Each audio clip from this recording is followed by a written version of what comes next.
Welcome in. It is Big Ten Today. Great to have you with us on this Thursday. Dave Revson and Trey Demps. It was a light night last night. We had the postponement of the Northwestern Iowa game. We'll make up for it tonight with 4 games on the slate. Yeah, I mean, there's 4 incredible games tonight. I mean, Illinois, Indiana, Rutgers, Michigan State, 4 of the hottest teams in the league right now. You know, Indiana had a great last game against Wisconsin and playing at a high level at the defensive end. So I'm excited for tonight's slate of games. We're going to pick your brain on all of those games in just a bit, but our big story does look back on last night. First, the Huskers are our big story.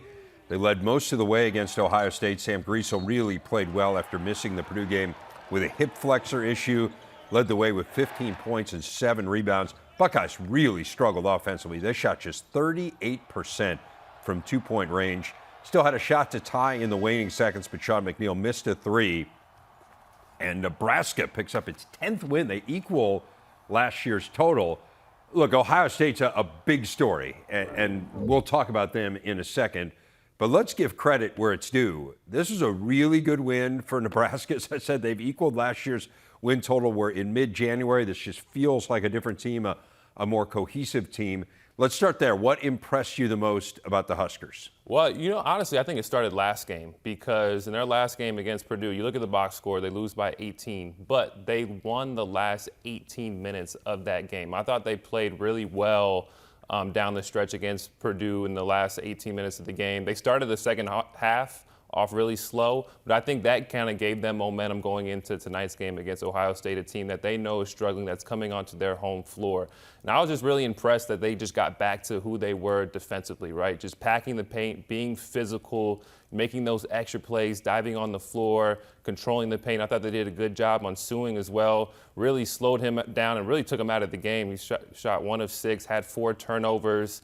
And I think that was kind of the biggest struggle for Ohio State because Nebraska is one of the best teams in help side defense and packing the paint and making you make that extra pass. And they did a good job of that and making Ohio State really stagnant on the offensive end. I had that game against Purdue, and, you know, look, they're without Juwan Gary, who they're still without, and it looks like it's going to be for the foreseeable future. But also in that game without Griesel, and you really got a sense last night for the way he controls things. He's such a tough guy to speed up, right? I mean, he really controls the pace of the game. I know we've talked about this a lot. It's fascinating to me the degree to which they have been able to change their approach this year. A team that loved to get up and down now is much more deliberate offensively. To your point, they're a great defensive team, and they've really bought into that philosophy. And I give a ton of credit to Fred Hoiberg because this is not the way his teams typically play. But for him to say, not unlike what Chris Collins, I think, has done at Northwestern, for him to say, hey, how are we going to win? Like, here's the group of guys we got. What can we do to win? And this has been a pretty good formula for them, certainly relative to a year ago. And another thing, too, Dave, is they could do a good job of getting the ball into their best players' hands and playing off of them. Those other guys, Tominaga, Wilcher, those guys play off of Derek Walker and Sam Griesel. They kind of give the ball to Derek Walker in that high post area. He's a great facilitator, averaging 3 assists on the year. He's able to find guys. He has a high basketball IQ, can kind of get guys going with dribble handoff actions. But I thought last night a key moment in the game was to start the second half, right? Sean McNeil hit a couple threes. It's 32-27. You're starting to kind of feel like it's like that Illinois game that they played at home a couple games ago where it was close and then Illinois had that 18-0 run. But I thought that's kind of when you need your leaders to step up and make big plays. And Tominaga hit a shot, but then Sam Griesel came down and hit a transition 3 and then got an and 1 just to kind of let Ohio State know that we're here and you guys aren't going to just blow us out of the water like Illinois did, and this is going to be a game. I thought that was a key moment in the game because it kind of felt like Ohio State was going to run away with it. Yeah, agreed. Critical right there. And again, that's kind of where you lean on some of your older, more experienced players. And they've got guys who have played a lot of basketball. I mean, I thought Sam Griesel put it really well in the post-game interview with Sean Morris where he said, you know, hey, I've played a lot of games. Derek Walker has played a lot. Derek Walker is 7 years removed from high school because he took a prep year. This is his 6th year of college. So these guys have been through a lot. It's not an inexperienced group. And I think they were able to lean on that quite a bit. They're not a great offensive team by any stretch, and we saw evidence of that in the first half. 30% from the field, but they shot 54% in the second half. So if they can be decent offensively to good, I mean, in the second half, like 54%, anyone would take that. You combine it with the way that they play on the defensive end, they are absolutely going to get some people. And again, 3-5 now in the Big Ten as they end their 2-game skid. We can't leave last night's game without talking about Ohio State. This is 5 straight losses now for the Buckeyes.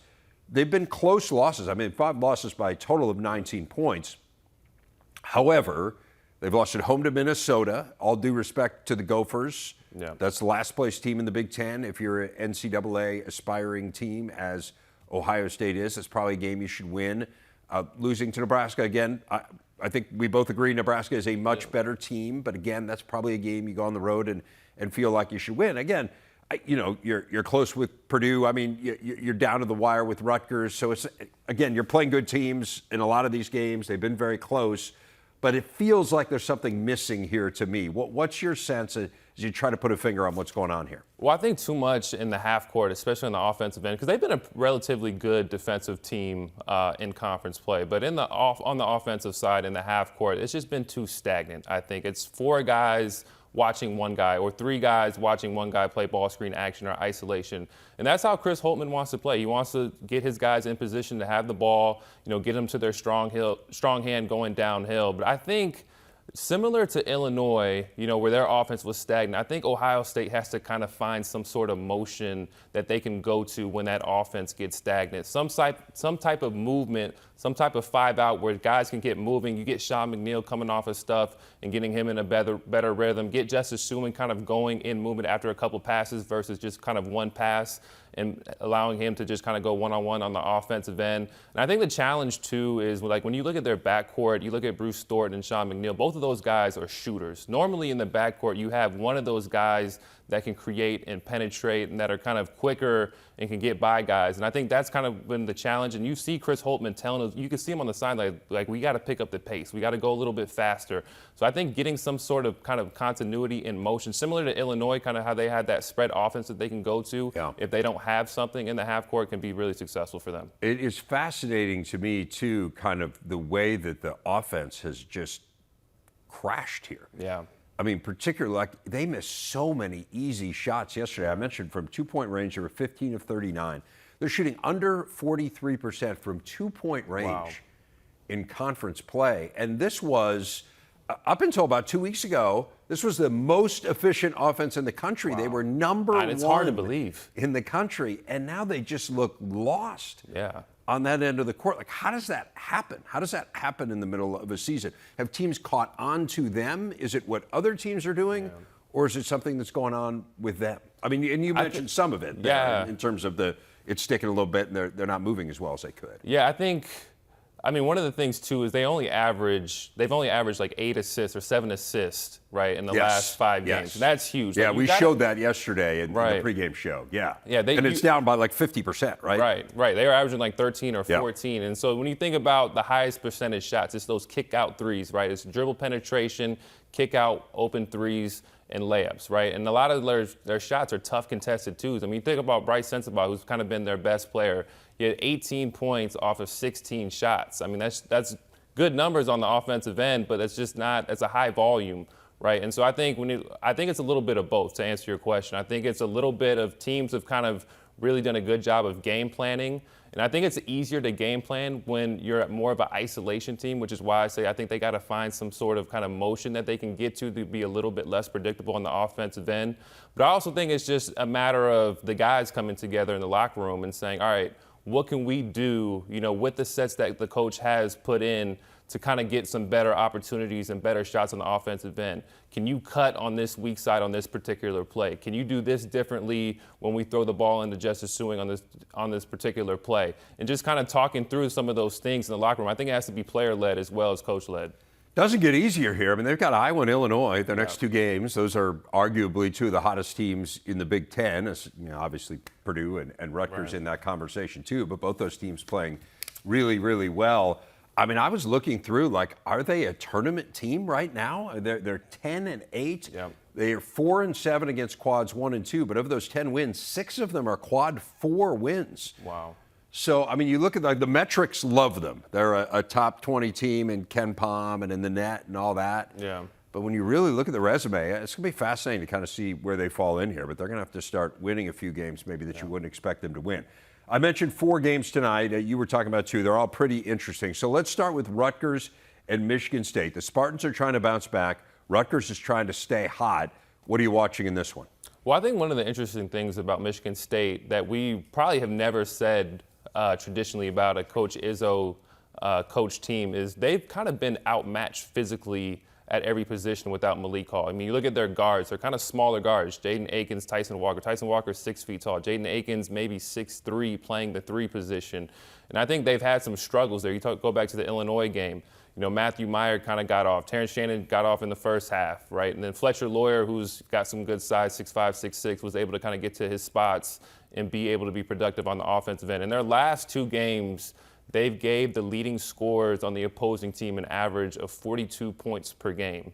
And I think when you look at that, that's just not what's been traditional of a Michigan State team. And I would expect Rutgers in this game to try to kind of come out and punk them physically, try to dominate the glass, get into them, make them feel uncomfortable. I'm interested to see how Clifford Morey plays pick and roll defense on some of their guards, because I really think without Malik Hall, if you can really slow them the backcourt for Michigan State and pick and roll actions and make them uncomfortable, make them shoot maybe less than 40% from the field, I think it could be really successful because they just don't have a lot outside of that without Malik Hall. I mean, Joey Hauser obviously is a really good player, and they use him in a variety of ways. But I think if you're Michigan State, you don't want to get sped up. You don't want to allow Rutgers to kind of make you play at an uncomfortable pace. This is a Michigan State team that has played at a much slower pace this year. So I think that's going to be key for the Spartans. It's fascinating, the team you're describing compared to what we have come to expect from Michigan State, right? Exactly. I mean, it's almost the exact opposite.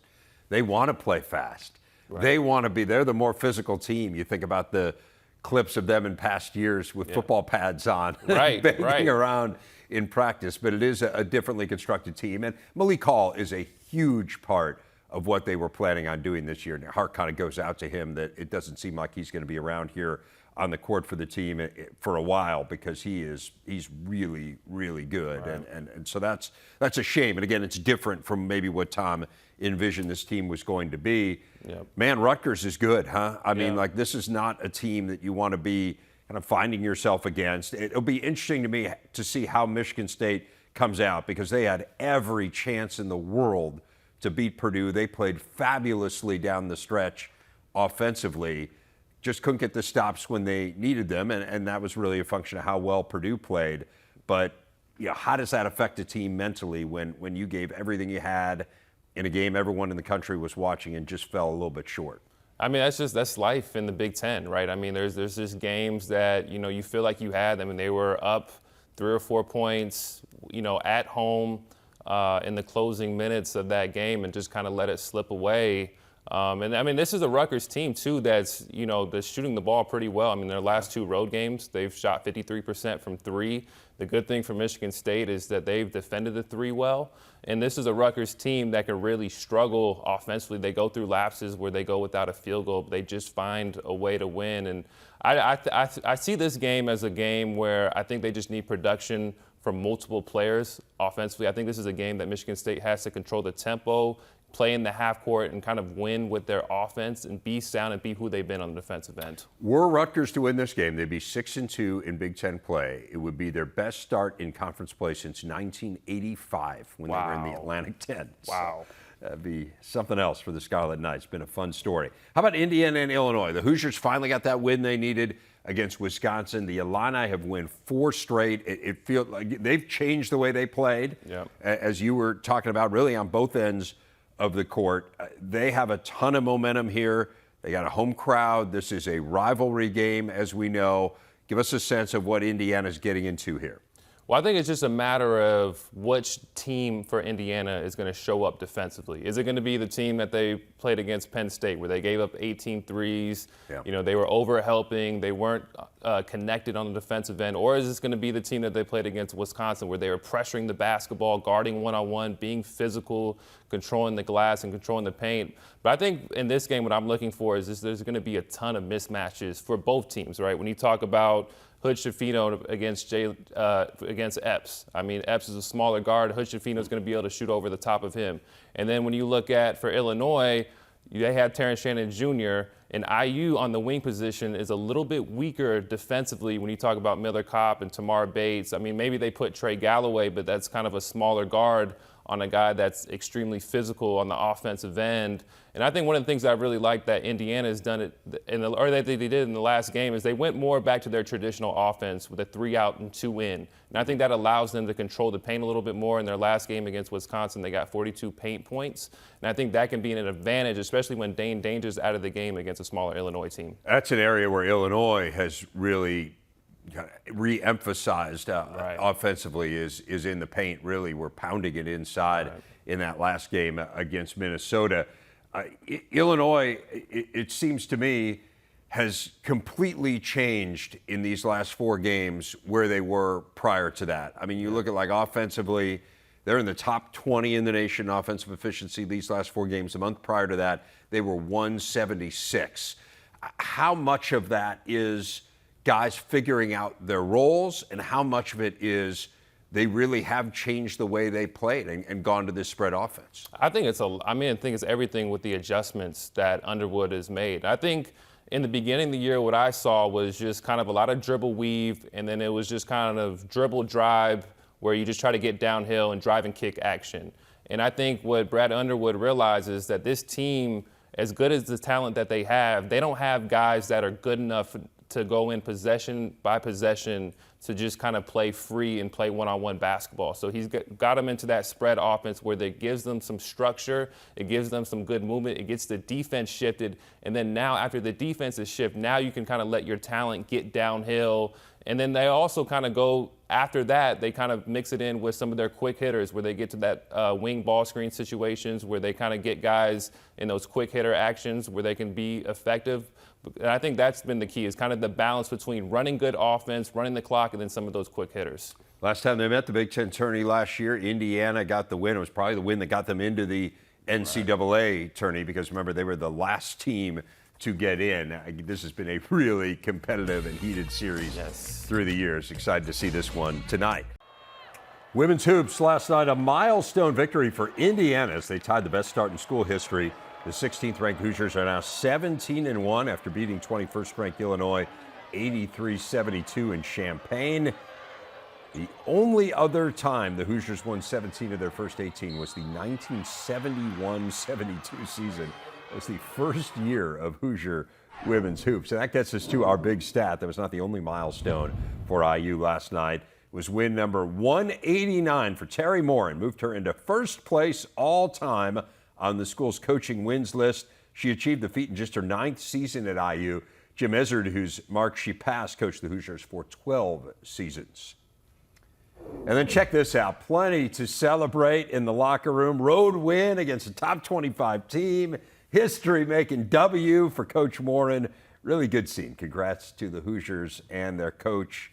Again, she was on the show on Tuesday. Hey, we've got an update. The game that was supposed to be played last night between Iowa and Northwestern that was postponed due to the COVID issues within the Wildcats program has been rescheduled. It will be played on January 31st, of course, in Iowa City. It'll be an 8 p.m. Central Time tip, 9 Eastern, right here on the Big Ten Network. Mentioned a loaded men's slate tonight. We already previewed a couple of them. We've got 2 more to talk about, though. Michigan going to Maryland and 3rd-ranked Purdue at the Barn to battle the Gophers. Well, let's start with the Boilers. They have yet to lose away from Mackey this year. Gophers have been a little bit better of late. You mentioned the game against Illinois. They did not play well in the second half in that game, but certainly have shown some signs, including the really nice win at Ohio State last week. What are you watching for in this one? Well, I think the first thing is a pride thing. I mean, their last meeting, let's not forget the fact that Zach Edey out-rebounded the entire Gophers team. I mean, that's an incredible stat. It's mind-boggling. Right. I mean, they doubled them up on the glass overall. But the thing that I'm watching for that I'm interested to see if Ben Johnson kind of goes back to, which he did a few times last year when he kind of felt like maybe on the inside he was outmatched, is leaving guys wide open. It's kind of going back to the park, right? When you're playing with your friends in the park, there's one guy that you think that maybe is not the greatest perimeter shooter, right, and you kind of just leave them open. We saw Michigan State do that a little bit against Purdue as well. I mean, you look at their last game, Ethan Morton went 0-7. And then Brandon Newman and David Jenkins also didn't make a field goal as well. So I would imagine that Ben Johnson, in some capacity, whether he plays zone, whether he plays man-to-man, is going to probably do some form of that. I think the biggest key, though, is kind of when you're in that scramble mode defensively, you got to find a body and be able to box out and hit the glass and be able to rebound and not allow Purdue to get second chance points. Interesting. Now, you mentioned Ethan Morton, who, of course, is not a great shooter, but Purdue has been shooting the ball a lot better. I mean, you're playing with fire a little bit, just kind of given.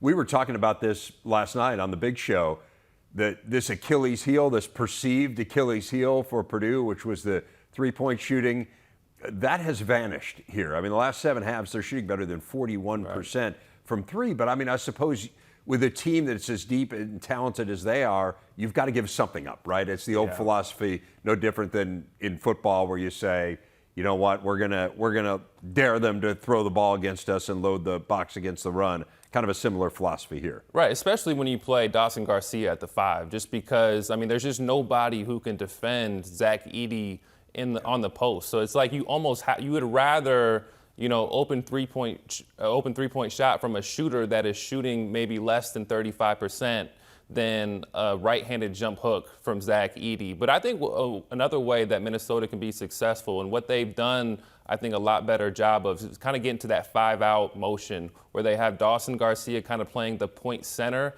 and he's kind of being a decision maker. If you can get Zach Edey away from the basket and allow him to attack and make passes and make plays and isolate, I think that could be success for Minnesota.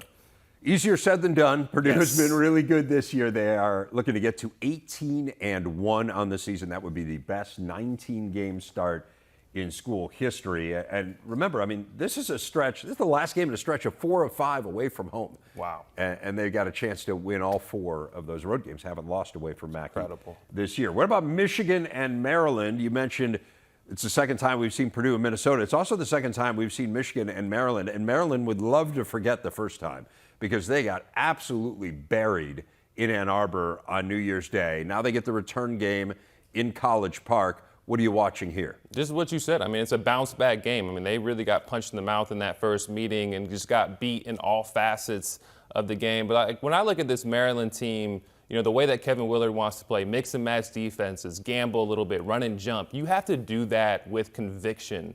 Because against good players, high, you know, Power 5 conference players, if you don't do it with conviction, they're going to eat you alive on the offensive end. They're going to get kind of whatever they want. You look back to that Iowa game, there was a ton of straight line drives. Tony Perkins was able to kind of have his way offensively. Because if you don't do it with conviction, you have 2 on the ball, and then you're able to kind of make that pass over the top easily and not allow it to kind of have some air on it.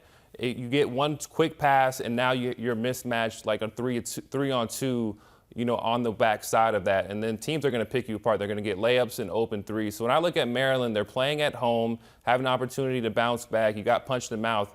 Play with conviction. Leave it all out on the floor. Be who you are, and be able to accept the fact that, you know, they don't have a ton of options offensively. You know, take on the mindset that you can be a defensive team, that you can get it done in that way. Be a Rutgers, right? And Rutgers kind of plays similar, where they gamble, they mix and match their defenses, they mix in some zone, but just do everything you do on the defensive end with conviction, because then you're able to force tough shots, force turnovers, get out in transition, and be able to make some plays on that end. It was surprising. I had that game on Sunday, and it was surprising to see. I was a great offensive team, but they kind of got anything they wanted. As you say, a lot of those were straight line drives to the hoop, and it really speaks to a larger issue for Maryland. And when they were playing really well at the beginning of the year, they were hanging their hat on defense. They're 13th in the Big Ten in conference play in defensive efficiency. Yes. They're also 13th in offensive efficiency, which is a fairly potent combination.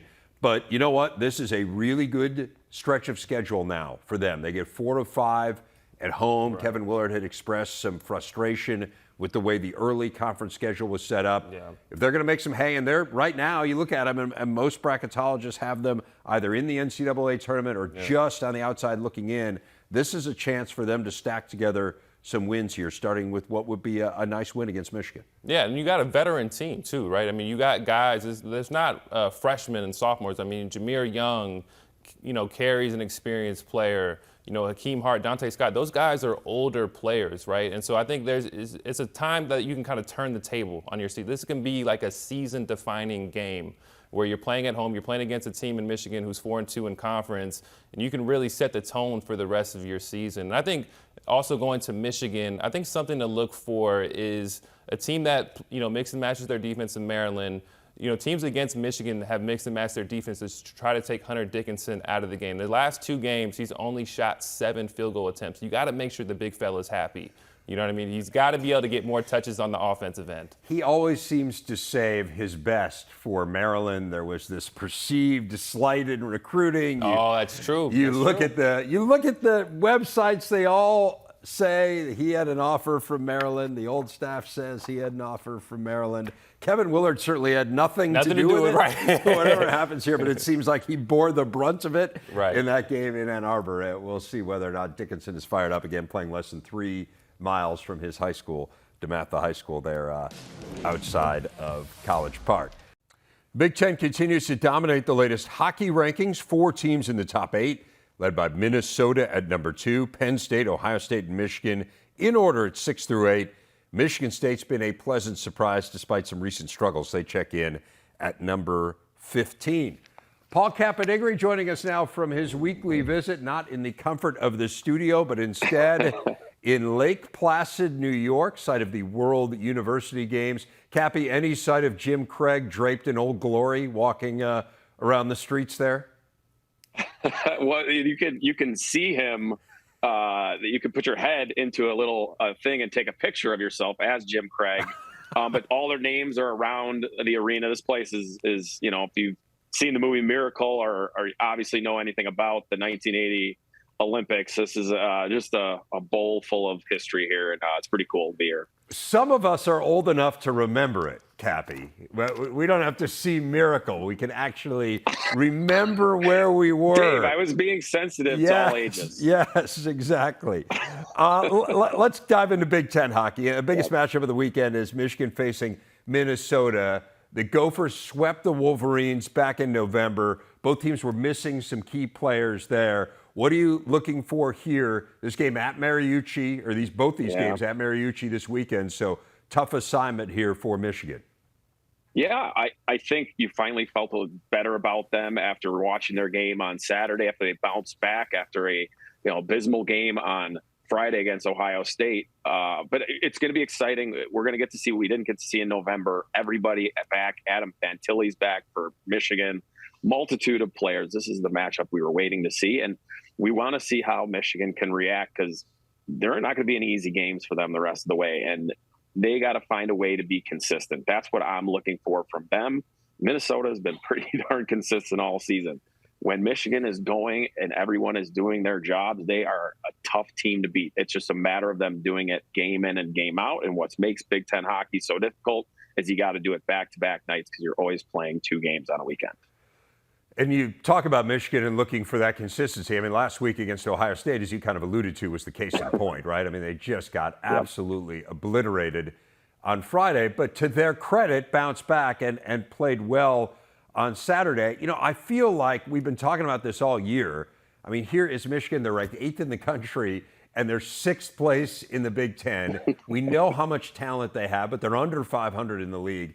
It just feels like all year, everyone, including the pollsters, have kind of been waiting for them to be the team that it looks on paper as if they should be, and that we see signs of occasionally on the ice. How important is this series? I feel like we ask you this every time, but how important is this series for Michigan to becoming that team that we think they can be? Yeah, it's a legitimate question, and it keeps coming up because they tease you a little bit, right? You see what there possibly could be, but then you also see what they did Friday, and where they weren't active, they were not hard on the players of Ohio State. Things were easy for Ohio State. You just don't see that at a home game for Michigan very often. So right now, they're as healthy as they've been all season. They have 6 consecutive weekends to finish the year. They have 12 games left. This is, starting this weekend, obviously it's huge, but try to get build your team up. You want to be playing your best hockey when it hits March 1st, the playoffs. So yes, this weekend against Minnesota is going to be huge. You want to see them compete well, get a win, if possible, two, obviously. But the whole buildup now is being healthy enough as you possibly be in these next 6 weeks to be at your peak for March 1st in the playoffs. How about the Gophers' point of view here? They have so much talent on this team, and I feel like sometimes we don't talk a whole lot about Justin Close, the goalie, but man, you look at the stats in the Big Ten, and he is essentially at the top of every single significant goaltender stat. Should we be talking about him more? You know, it's a funny question because a lot of people say, "Oh, he's got great numbers because look what's in front of him." Right. But Dave, what I think, you saw it Saturday night. You're Notre Dame. You lost Friday night, or you lost in a shootout, so you didn't get you got 1 point. But you come back Saturday and you're thinking you got to get a win for this to be a successful weekend. And it was the first time I think in a while where you saw this was a Justin Close more victory than the team in front of him. He had 38 saves and a shutout. Notre Dame had a lot of great chances on him. When I see the game like that, that's what makes them so great is you're not going to be able to bring your A game every night in and night out. But if your goaltender can be that guy back there, make the big saves in the big moments, that's how you win Big Ten and national championships with the quality they have up front. But when you have Justin Close in there and his demeanor, like he's such a cool, calm, and collective guy where if I get 20 saves, but I give up 4 one night, hey, I got the next night and I can save 38 and get a shutout. And that's what he did Saturday. And that's what makes them so good. 1.87 goals against average for him. He is more than a half a goal clear of anyone else in the league in conference play. Those are his conference numbers. Pretty impressive. Ohio State has turned into a really good story. They had won 6 in a row before, as we said, they lost that game on Saturday to Michigan, but certainly a team that is playing really well. They head to Wisconsin for a big series starting tomorrow. What has impressed you the most about the Buckeyes here? You know, I think when you ask anybody about where an elite team can, when you're in a tough league and then want to be a top 5-10 team in the country and there's not that much between you, the two things that stick out to me where you can be successful is in goaltending, and they have Dobesh and Net, who's great, and then their special teams have been excellent this year. They have 9 shorthanded goals, Dave, and they've only given up 10 power play goals. and they've scored 24 power play goals. So if you do the math on that, they're plus 23 when it comes to special teams. If you have numbers like that, those are the games when you're in a tough game with Michigan or Minnesota, and it comes down to a big save from your goalie or a special teams part shorthanded, or their penalty kill is number 2 in the country too. So they're scoring on the penalty kill and they're not giving any up, a case in point with only 10 against. So that's what you look for. And that's what's really made them kind of elevate and have this streak of 6 in a row before the loss. We'll see if it can continue. Now you get a loss, you start, maybe the confidence can shift, but man, they look like a team that, along with the other 3 at the top, look like guys that you are not being surprised if they're in the Frozen Four in Tampa come April. I mean, that's crazy if you're a man down and you are almost as likely to score as your opponent is, you're clearly doing something right.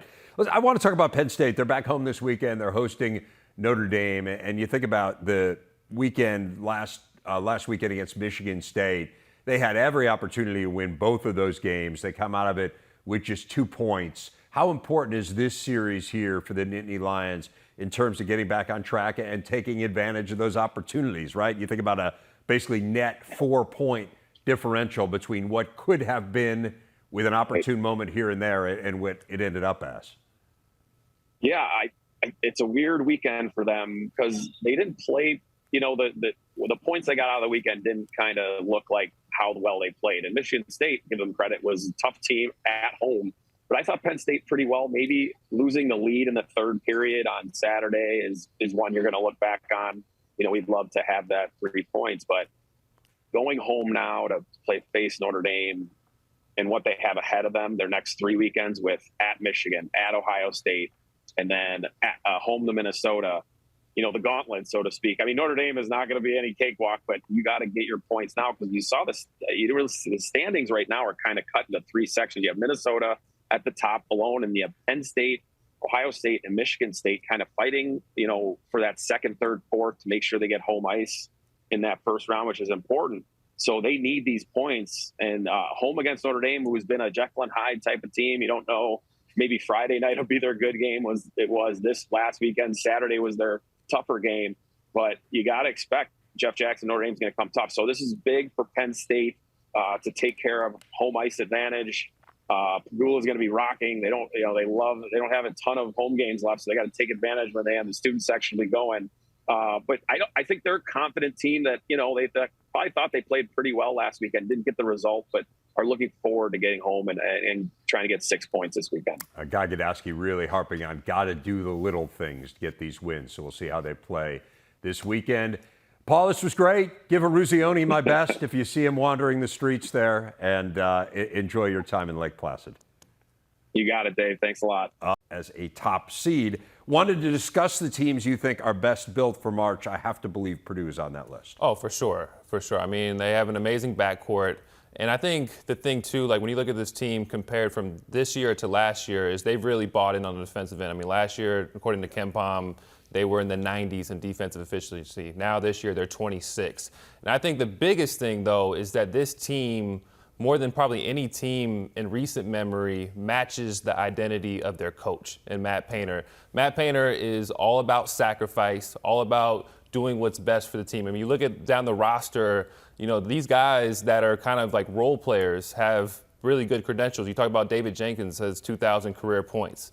Ethan Morton was the player of the year in Pennsylvania. Brandon Newman is a very talented scorer. And all those guys, when you look at it from their roster on down, they're willing to do what's best for the team. And it's hard, like as a veteran guard, to sacrifice and to let two freshmen guards that just came into the program to kind of get all the shine and recognition, but you got to give those guys off the bench credit. I mean, Mason Gillis is now coming off the bench for Caleb First. I mean, those guys are just all bought in. They're going to play their roles. When they're called upon, they're going to be ready to go. So I think that's why they're built for March, because at any moment they have guys that can step in and play a big role. I asked Matt Painter about David Jenkins in particular last week, and he was extremely complimentary and exactly what you're saying, that he just wants to play a role on a really good team, and he's willing to play whatever role it is they need him to.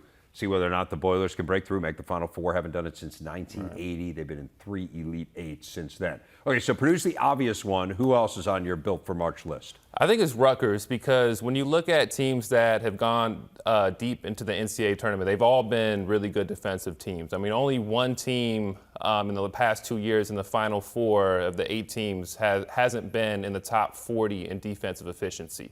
And so when you look at this Rutgers team, they're in the top 10 in defensive efficiency. They have older veteran players who just understand, and similar to Purdue, that get it and just want to win now and do what's best for the team.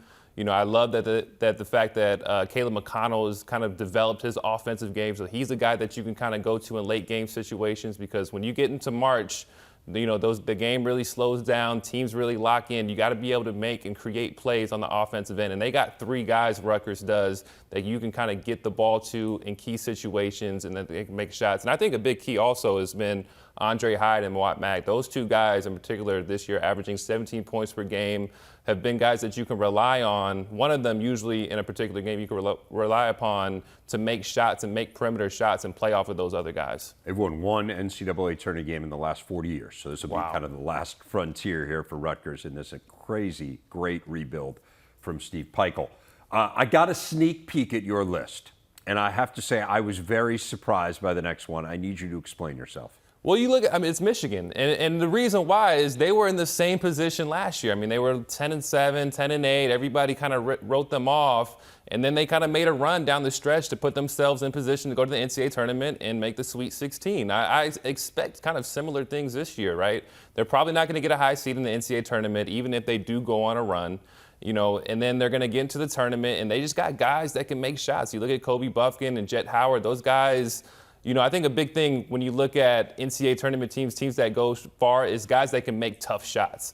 And you look at Kobe Buffkin and Jet Howard, those guys almost when you look at them statistically in the analytics, they make guarded contested jump shots at a higher clip than they make open shots. And so I think that's a big stat because, I mean, you talk about a guy like from Caleb Love in North Carolina in the run that they went on. How many tough contested shots did he hit a season ago? And I look at their schedule. I think these 3 next games are going to be big for them.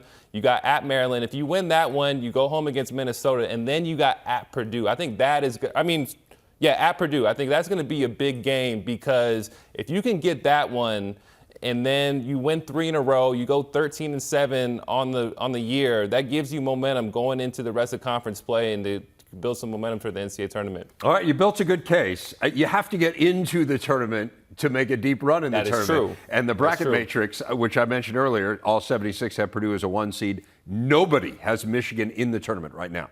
They're in 0 brackets. But again, you built a good case, and they were in a similar situation last year and turned it around. So we'll see whether or not they can do the same thing. Wanted to close with your top closers, Trey, the guys you want to have the ball in their hands here down the stretch. Where are you starting? I think for me, it starts with Fletcher Lawyer. I mean, he's a guy that has been extremely clutch all season long. You know, he had a game winner earlier in the year, almost had a game winner against Rutgers before Cam Spencer made the shot. I mean, he's just a guy that you can use in a variety of ways. I mean, you can use him in pin down situations. You can use him in zoom actions where he's coming under the basket and around for a handoff. You can use him in high ball screen situations. He's good in transition. He's such a versatile player. And he's not just a shooter, right? I mean, 54% of his shots either come at the rim or off the dribble. So he's a very versatile scorer, a guy that is just extremely efficient on the offensive end, 7th in offensive efficiency, just a clutch player, poised demeanor. I'm a big fan of Fletcher Lawyer. Did a great job getting to the line against Michigan State as well. And yeah, he's really been phenomenal. Both their freshman guards have just been outstanding. Who are you going to next? I think it's Cam Spencer. I mean, a guy that's had 2 game winners in his own right. I mean, you talk about the Northwestern game. I mean, he hit a huge shot when Northwestern had all the momentum and they were on the road. He had that bank 3, you know, when it looked like it was a dead possession. And then, you know, obviously in that final shot, I mean, Chase Audige just flying at you and to be able to shoot over the top of him. I mean, he's just a guy that's just not scared of the moment. And in that Purdue game, which was so interesting, was the fact that when he made that game-winning shot, he hadn't taken a field goal for 14 minutes. And he made that field goal, you know, 14 minutes before the closing of the game. Just a guy that you could just rely upon and count upon, that's always going to be ready. You know, he's just a very high basketball IQ, knows when to pass, knows when to shoot. Just a guy that you can use in a variety of ways as well. Seems like there's something in the water at the Spencer household because Pat Spencer seemed to have a lot of confidence too. He just didn't get a chance, unfortunately, for him to play on as good a team as Cam Spencer's playing on. But he's really been something transferring up. One last one. We got time for one more. Who are you going with? Going Tyson Walker. I mean, I look back, you know, early in the season, you know, he missed a couple, you know, key shots. You go back to that Gonzaga game earlier in the year. You know, he had the ball in his hands, didn't really get a good opportunity on the offensive end. I mean, he's just improved throughout the course of this season. And I think the biggest thing that I love that Izzo has done is just using him primarily as a 2. I mean, even when Hogarth comes out of the game, you know, they put Holloman in there. He's still kind of flying off of those pin down floppy actions. You know, he's getting to the rim. He's able to kind of create off of ball screen situations. If you switch, he has a good isolation game. Another guy that's extremely versatile on the offensive end.